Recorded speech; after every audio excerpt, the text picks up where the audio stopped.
That's what it was about. And when he asked me to audition, I said it was a big honor for me, but I had to say no because we were on tour with Testament and we just released Alice in Hell, first record, and it went whew. So when I called him back and said, thank you, it's a big honor, but I can't do it, I hung up the phone on me. There's some other times when we talked on the phone about maybe playing together with Megadeth, but I love playing with Annihilator. It's my baby. I could be homeless and on the street and I would still want to play Annihilator songs. But I don't have to because I have a home. I can sleep in my cars. I don't have any cars. Do I look like I do this for money? No. Maybe if I made more money, I could buy one of those wigs with long hair, you know, that you put on your head, it makes you have long hair. Do you want me to play music? Unless you have another question for me. Do you have some song from Set the World on Fire here? I did 2 of them already. You're sleeping. We did a riff for Welcome to Your Death. Welcome to Your Death? Or the Welcome to Your Death. You like that song? Yes, that was the first song I heard. That was actually, the verses on that were, now that I think about it, most of my music is influenced by, you know, the early Exodus and early Metallica and Slayer for sure, and then the melodic heavy metal like Priest and Maiden, that kind of stuff. And not so much Megadeth, but that one riff in the verses and that song Welcome to Death were totally from an early Megadeth album. So Far So Good, or one of those early ones. The riff was I don't know if this is the one you're talking about, but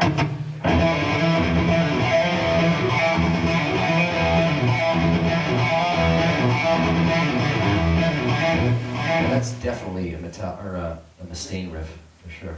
I stole it. I think I stole it. You know, one thing that's funny with my band is my singer Dave is also our guitar player for 8-9 years, and sometimes he lives on the west coast of Canada in Vancouver, and that's like, and I live in Ottawa. So the distance between that would take you 7 hours to get there on a plane, so it's a big country. So sometimes I fly him to my studio at my home, and I'd play him some riffs, and because he plays guitar, very good too, very good like me. But he says, I'll play him a riff, and he'll just look at me and go, Jeff, what the fuck are you doing? And I go, what? He goes, that's Slayer, Chemical Warfare. Exactly, every note is Slayer song. Oh.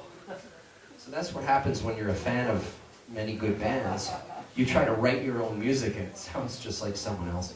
So sometimes I write 10 riffs and I can only use 2 of them.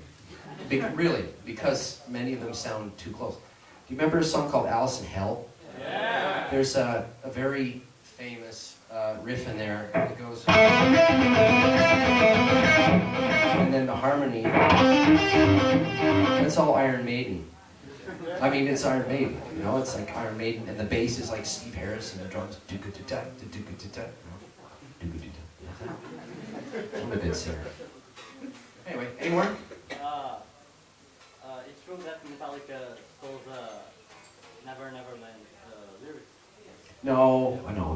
I think what happened is we put out an album or CD or whatever it's called. There was maybe there was CDs that year. In 1990, we did our biggest record called Never Never Land, and it had a song called Never Never Land. It was about, you know, the Enter Sandman, about the dreaming stuff.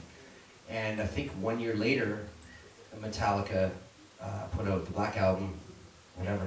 But I think what happened was their record company called our record company to say, hey, is Annihilator selling lots of records? And our record company said, yeah, it's a big album for the band. Oh, why? And apparently because their single might have, this is the rumor, but there was a phone call from Elektra to Roadrunner about this, but I don't know the real truth.